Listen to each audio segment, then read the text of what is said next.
Hier geht es um Karzinogene.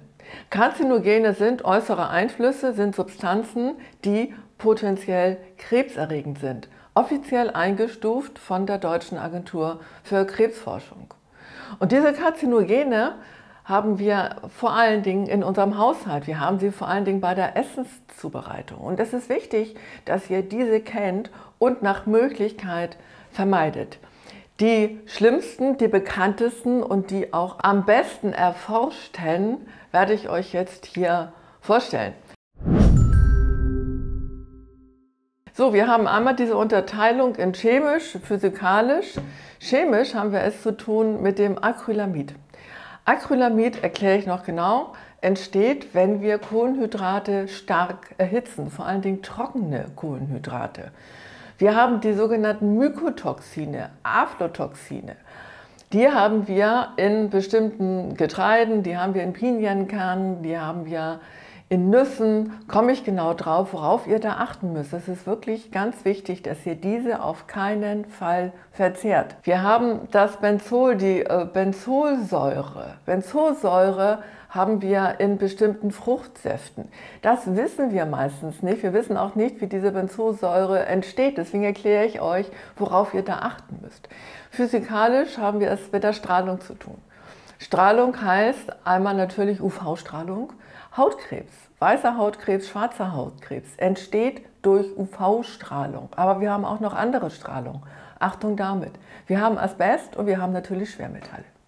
So, das, was wir aber auch in unserem täglichen Dasein haben, in unserer täglichen Zubereitung von Nahrungsmitteln, ist nämlich das. Gepökelte und veränderte Fleischwaren. Geräuchert und gepökelt geht gar nicht. Vor allen Dingen dann nicht, wenn ihr es anschließend erhitzt. Also deshalb der ganz, ganz wichtige Tipp. Wenn ihr unbedingt Fleisch- oder Wurstwaren, die verändert sind von der Lebensmittelindustrie, essen wollt, nicht erhitzen. Auf überhaupt keinen Fall. Das ist das eine. Also kommt nicht darauf, irgendeinen geräucherten Schinken zu erhitzen, kommt nicht darauf, irgendetwas Gepökeltes zu braten oder vielleicht sogar zu grillen. Das Grillen bietet eine ganze Reihe von Gründen für potenzielle Krebserreger. Acrylamid. Acrylamid finden wir bei der Zubereitung von Kohlenhydraten. Vor allen Dingen von solchen, die trocken sind, wie zum Beispiel rohe Bratkartoffeln. Rohe Bratkartoffeln werden, wenn wir sie braten, noch richtig schön knusprig, das wollen wir ja auch. Aber genau das ist der Fehler.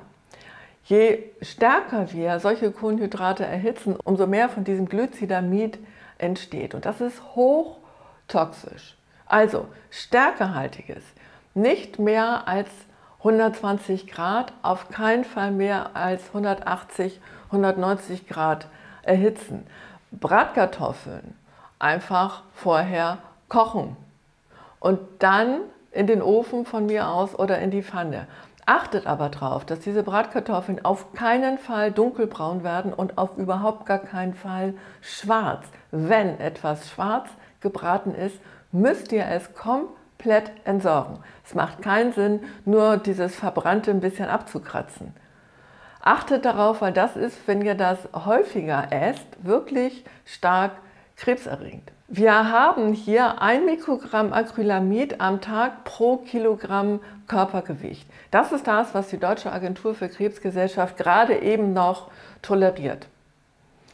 Ihr solltet, wenn ihr ein Lebensmittel habt, verzehrt, weniger als 1 Mikrogramm in diesem einen Lebensmittel haben. So, jetzt kommen wir gleich zu den wichtigsten Lebensmitteln, aber vor allen Dingen die Zigarette. Achtung, die Zigarette ist ein Booster für Acrylamid. 1,5 Mikrogramm habe ich da alleine in einer Zigarette. Dass wir nicht rauchen sollen, wissen wir sowieso, aber das Acrylamid spielt hier auch nochmal eine große Rolle. Acrylamid verändert unsere DNA. Es gibt DNA-Schäden, es gibt Schäden am Zellkern und das führt eben zu einer Entartung der Zelle und somit zur Entstehung von Krebs. Was ihr auch auf alle Fälle vermeiden solltet, ist die Erhitzung von Asparaginsäure. Weil Asparaginsäure wird bei über 140 Grad zum Beispiel auch zu Acrylamid. Und diese Asparaginsäure finden wir vor allen Dingen in Soja. Wir finden sie in Erdnüssen, in Hülsenfrüchten, Achtung, in Sonnenblumenkernen. Wir finden sie im Ei, Fisch, Geflügel und Spargel. Natürlich könnt ihr das ab und zu essen, aber nicht zu stark erhitzen und vor allen Dingen nicht in den Ofen schieben. Das ist ganz wichtig. So, weg damit. Das, was uns hier hilft, ist eine basenüberschüssige Ernährung. Das müsst ihr nicht jeden Tag machen. Es reicht, 1, 2 richtig schöne Basentage in der Woche einzulegen. Dann habt ihr schon mal einen großen Teil gerade von diesem Asparaginsäure, Acrylamid eliminiert. Also ihr seht, es gibt durchaus Mittel dagegen. Basenreiche Ernährung wäre wichtig. Was ihr wirklich nur wenig essen solltet und immer bedenken, es ist voll mit Acrylamid. Das sind Cracker. Ist klar, sind Kohlenhydrate, ist stärkehaltig, ist getrocknet, ist erhitzt. Also, wenn ihr sie genießen wollt, wenig. Ich habe euch hier genau aufgeschrieben, was ist drin. Das nächste ist Knäckebrot. Okay, Knäckebrot hat eine Scheibe 4 Mikrogramm an dem Acrylamid. Das ist jetzt noch nicht so wahnsinnig viel, aber Achtung, Kombination. Ihr esst 3, 4 Scheiben Knäckebrot. Dann habt ihr abends noch die Cracker und zwischendurch vielleicht Bratkartoffeln gegessen. Dann ist euer Gehalt an Acrylamid im Körper schon sehr hoch.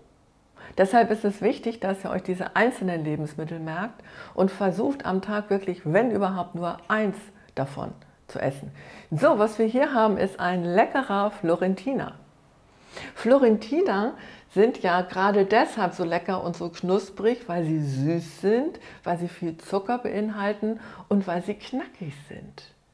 Acrylamid Bombe sind Florentiner. 50 Gramm haben 26 Mikrogramm. Es gibt durchaus Florentiner, so wie diese hier, die wiegen 50 Gramm, ein einzelner. Also 2 Florentiner gegessen und euer Acrylamidgehalt geht schon durch die Decke. Achtung damit. By the way, vielleicht habt ihr ja Lust, Mitglied unserer großen Familie zu werden. Dann drückt doch einfach den Ich werde jetzt Mitglied Kanal-Button und seid dabei. Ich freue mich auf jeden und auf jede von euch. So, wir haben hier Kaffeepulver, Kaffee-Instant-Pulver, Acrylamid.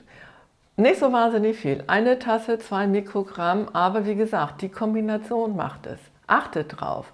So, und jetzt unser liebes geröstetes Müsli. Ich mache das auch jeden Morgen, jetzt nicht mehr.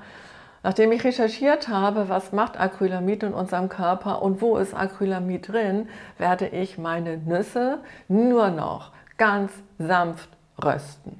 Und vor allen Dingen nicht mehr so trocken, wie ich es bisher gemacht habe. Geröstete Nüsse, so ein schönes Crunchy-Müsli, ist eine Acrylamid-Bombe leider. Und das betrifft sowohl natürlich unser Müsli, was wir uns selber in der Pfanne zubereiten, als natürlich auch das Knuspermüsli, was wir uns kaufen. Achtung damit. So, das sind die Tipps. Vorgaren, nicht trocken, braten, rösten. Goldbräunen ist sehr viel besser als schwarz werden lassen. Möglichst unter 120 Grad und ein größeres Volumen. So kleinere Teile wie zum Beispiel Weihnachtskekse, so ein Vanillenkipfel hier, bilden sehr viel schneller Acrylamid. Das heißt, ein Vanillekipfel, Umluft bis 170 Grad, Ober-Unterhitze bis 190 Grad. Nicht drüber. Auf keinen Fall drüber, bleibt, wenn es geht, bei unter 120 Grad. So, und jetzt kommen wir mit zu einem unserer Lieblingsnahrungsmittel und das ist unser Toast. Ich zeige euch jetzt hier einmal, wie ein Toastbrot aussehen kann, damit ihr es noch essen könnt.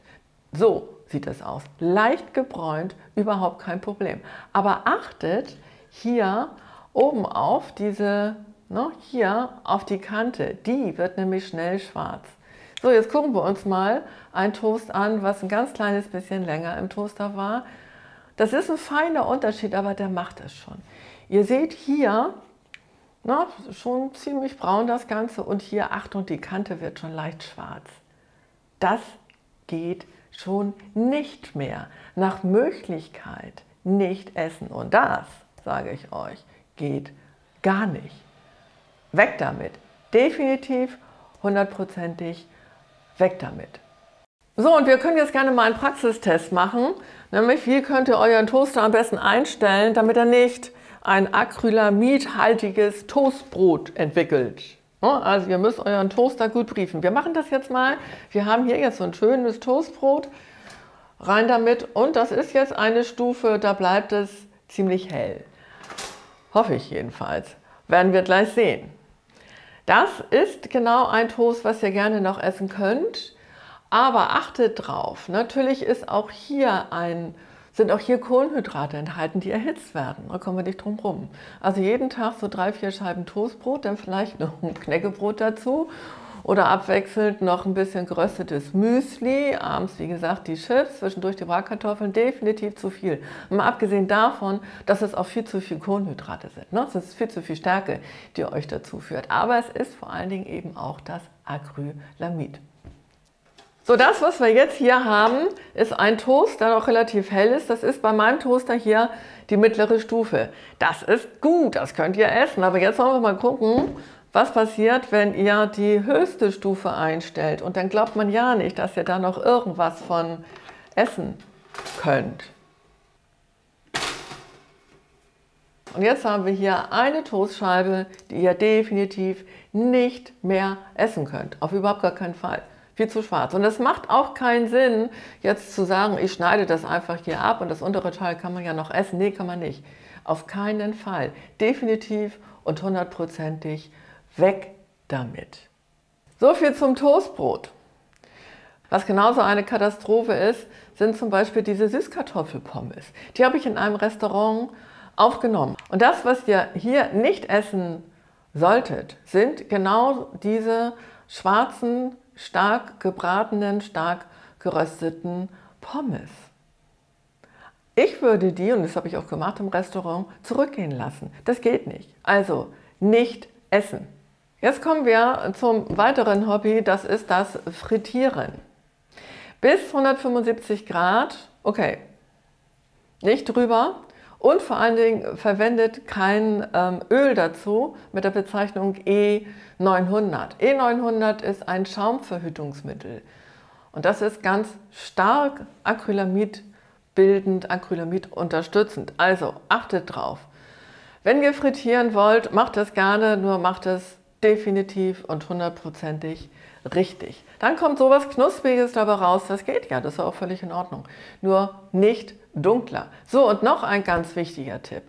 Wenn ihr Kartoffeln lagert, weil ihr vielleicht Bratkartoffeln machen wollt, die ihr natürlich nicht so stark erhitzen dürft, achtet drauf, wenn ihr diese in dem Kühlschrank aufbewahrt, dass ihr das nicht über mehrere Tage tut und nicht zu kalt, das heißt nicht unter 8 Grad, weil auf diese Art entsteht ganz besonders viel Stärke, auch die sogenannte resistente Stärke, wo ich ja immer sage, das ist auch richtig, wenn wir Getreide abkühlen und anschließend wieder erwärmen, dann haben wir eben diese resistente Stärke, die dem Körper nicht zur Verfügung steht, uns nicht dick macht, aber Futter für unsere Darmbakterien ist.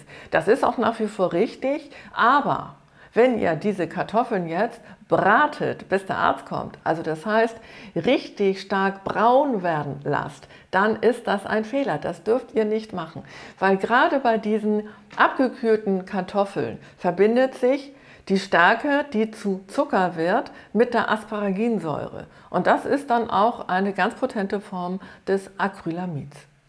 Also ihr könnt es drehen und wenden, wie ihr wollt, wenn ihr Bratkartoffeln macht. Goldbraun, völlig okay, aber nicht dunkler. Apropos Kartoffeln. Was ihr auf keinen Fall verwenden solltet, sind grüne Kartoffeln. Grüne Kartoffeln auch nach Möglichkeit nicht gekeimte. Okay, gekeimte Kartoffeln haben nichts mit Krebs zu tun, die haben andere, nicht so gute Nebenwirkungen. Da komme ich in einem anderen Video noch drauf. Aber das Grüne in den Kartoffeln, wenn ihr das dann anschließend eben erhitzt, das ist überhaupt nicht gut und das seht ihr auch hier. Manchmal sieht man das auf Anhieb gar nicht, deshalb achtet drauf. Hier ist die Schale definitiv grün, hat einen grünen Schimmer und auch hier habt ihr diese grünen Teile. Es macht keinen Sinn, das jetzt einfach rauszuschneiden. Diese Kartoffel könnt ihr komplett nicht verwerten. Achtet drauf. Wie ich zu Anfang schon sagte, gehört dieses Acrylamid zu den sogenannten AGEs. Das sind Verbindungen von Zucker, Proteinen und auch Fetten, die besonders dann entstehen, wenn das in Kombination stark erhitzt wird. Und in meinem Video darüber habe ich ja auch erzählt, leider, dass so ein Crème Brûlée eigentlich ja sehr lecker ist und auch ab und zu gegessen werden darf, aber eben bitte nicht so häufig. Denn das, was wir haben, ist hier eine Acrylamid-Bombe. Ne? Das sind diese fortgeschrittenen Verzuckerungsendprodukte, die unseren Körper wirklich richtig schaden. So, und das ist das Nächste. Ich möchte euch ja wirklich nicht den Appetit verderben, aber ihr müsst es einfach wissen. Na, auch hier beim Geflügel, hier so ein leckerer Enten- oder Gänsebraten, der uns gerade im Herbst wieder den Bauch wärmen soll. Könnt ihr gerne machen, aber denkt bitte dran, wirklich maximal goldbraun und nicht dunkler. Ganz, ganz wichtig. Die nächste Substanz, die uns komplett den Appetit verderben kann, es tut mir wirklich leid heute, dass ich so viele Substanzen euch zeigen muss, die euch den Appetit verderben, aber es ist wahnsinnig wichtig, dass ihr das wisst. Das sind hier die Mykotoxine. Mykotoxine finden wir in Pinienkernen, finden wir natürlich nicht in allen, aber manchmal eben in Pistazien, so wie ihr das hier seht. Auf keinen Fall dürft ihr hiervon noch irgendeine Pistazie verwenden, auch wenn diese eine vielleicht gerade noch nicht befallen ist. Ihr müsst die ganze Packung wegwerfen, ganz dringend. Das betrifft auch einige Nüsse, das betrifft zum Beispiel auch Walnüsse, die so eine kleine schwarze Verfärbung haben. Weg damit, leider ist das so. Die Lebensmittelindustrie nimmt es da zum Teil nicht so genau, wir müssen selber aufpassen. Gerade diese Aflatoxine haben eine starke Wirkung auf unsere Leber, leider eine Leberschädigung. Und wir finden sie genau hier. Das auch im Trockenobst, in Aprikosenkernen. Ich habe ganz viele Aprikosenkerne in meiner Küche gefunden, die eine leichte Veränderung haben. Weg damit, leider mit der gesamten Packung. Wir finden sie auch im Mohn, Backmohn, Kochmohn zum Beispiel. Achtet drauf. Das sind von Pilze gebildete sekundäre Stoffwechselprodukte, die wir definitiv nicht essen dürfen, weil sie stark kanzerogen sind. Und wenn ihr jetzt irgendwas esst, was einen Muffingeschmack hat, irgendeine Nuss, die anders schmeckt, als sie eigentlich schmecken sollte, spuckt sie aus, weg damit. Wenn dieser Geschmack untypisch ist, weg damit. Bitter, wenn es schwarz-grün aussieht, was ihr da gerade in den Mund stecken wollt, weg damit. Spuckt es lieber aus, nicht schlucken. So, entgiften. Natürlich können wir auch was dagegen tun. Entgiften können wir einmal mit Kohletabletten. Also wenn ihr das Gefühl habt, da habe ich irgendwas gegessen, was ich nicht hätte essen sollen. Kohletabletten, gerade Aktivkohle, resorbiert relativ schnell diese Toxine. Das gleiche macht ein Zeolit oder vor allen Dingen auch Huminsäuren. Huminsäuren absorbieren relativ zuverlässig Toxine und transportieren sie mit dem Stuhl raus, bevor sie in den Blutkreislauf gelangen. Und das ist ja wichtig. Mikroalgen, Chlorella, Spirulina können das auch. Es gibt aber auch Lebensmittel, die gegen Mykotoxine wirken. Vor allen Dingen auch gegen das Acrylamid wirken, die krebserregende Stoffe unschädlich machen, die gegen Darmkrebs wirken, die gegen Papillomavirus wirken. Da habe ich noch ein extra Video zu gemacht, guckt euch das gerne an. Hier geht es um die sogenannte Elaxsäure. Und diese Elaxsäure findet ihr lecker in Himbeeren, in Erdbeeren, in Brombeeren. Ihr findet sie vor allen Dingen in schwarzen, also in diesen ganz dunklen Himbeeren. Und ihr findet sie im Mangold. Ihr könnt diese Früchte auch getrocknet genießen. Es gibt ja einige, die sagen, tiefgefrorene Früchte sollte man nicht verwenden, weil sie unter Umständen mit Pilzen belastet sind. Da sagt die eine Fraktion, ja, das kann so sein, die andere sagt, nein, wenn wir wirklich gute Ware einkaufen, keine Billigware, dann ist diese Gefahr nicht so groß. Entscheidet das selber, getrocknete Früchte sind außerhalb der Fruchtsaison auch eine Möglichkeit. So, und jetzt kommen wir zum nächsten Thema. Das ist die Benzolsäure. Benzolsäure entwickelt sich beim Grillen mit Kohle. Vor allen Dingen dann, wenn von dem Grill gut Saft runtertropft und es zu einer Rauchentwicklung kommt aus dieser Grillkohle. Das Fleisch könnt ihr eigentlich nicht mehr genießen. Grillen mit Kohle ist echt nicht ohne. Achtet darauf, dass ihr nichts Schwarzes produziert. Ein schnell gerösteter Kaffee hat im Übrigen auch Benzolsäure. Benzolsäure findet ihr auch im Kaffee. Fragt doch einfach, wenn ihr in einer Rösterei seid, ob dieser Kaffee langsam geröstet wurde. Wenn er nämlich langsam geröstet wurde, ist er gleichzeitig auch ein Anti-Aging-Mittel. So, Tabakrauch müssen wir nicht drüber reden. Tabakrauch ist eine Bombe für Benzolsäure. Abgase sind es auch und es ist Ruß. Ne? Eben genau das, was sich beim Grillen mit Kohle häufig bildet.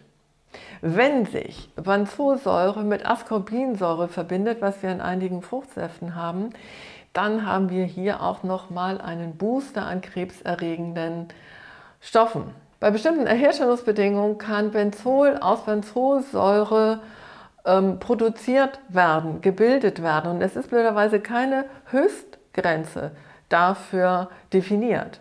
Also, wenn ihr zum Beispiel Fruchtsäfte habt, Erfrischungssäfte und ihr habt das Konservierungsmittel Benzolsäure und ihr habt auch Ascorbinsäure mit in diesem Getränk, dann solltet ihr dieses Getränk nicht kaufen, weil dann haben wir eine Kombination, die zu einer großen Produktion von Benzol führt.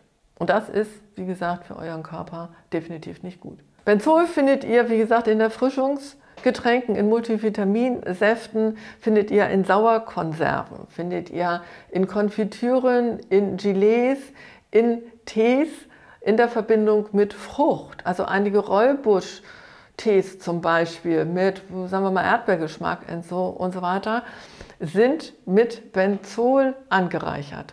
Und das entsteht dadurch, dass die Benzolsäure sich mit dieser Ascorbinsäure verbindet und dadurch entsteht dieses krebserregende Benzol. Und dafür, sowohl für die Benzolsäure als auch für das Benzol, ist keine Höchstgrenze definiert.